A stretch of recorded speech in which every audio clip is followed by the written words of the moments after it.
আজকের আলোচনা 2.42 প্রতিসরণাঙ্কের একটি মাধ্যমের ভিতর দিয়ে আলোক রশ্মি 60 ডিগ্রি কোণে আপতিত হয়। মাধ্যমটির অপর পার্শ্বে বায়ু থাকলে রশ্মিটি কত ডিগ্রি কোণে বের হবে? চিত্রে নিচের অংশটি ঘনমাধ্যম যার প্রতিসরণাঙ্ক 2.42, উপরের অংশটি হালকা মাধ্যম যার প্রতিসরণাঙ্ক 1। ঘনমাধ্যমে আপতন কোণ 60 ডিগ্রি, হালকা মাধ্যমে কোণের পরিমাণ θ2। চিত্রে আপতন কোণ θ1 সমান 60 ডিগ্রি, প্রতিসরণাঙ্ক n1 সমান 2.42, বায়ু মাধ্যমে প্রতিসরণাঙ্ক n2 সমান 1।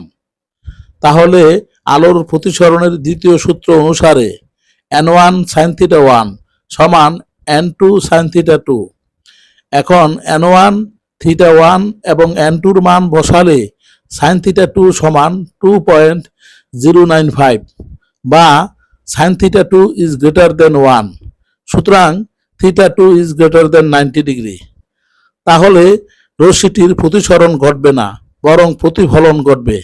এই পূর্ণ অভ্যন্তরীণ প্রতিফলন। ধন্যবাদ সকলকে।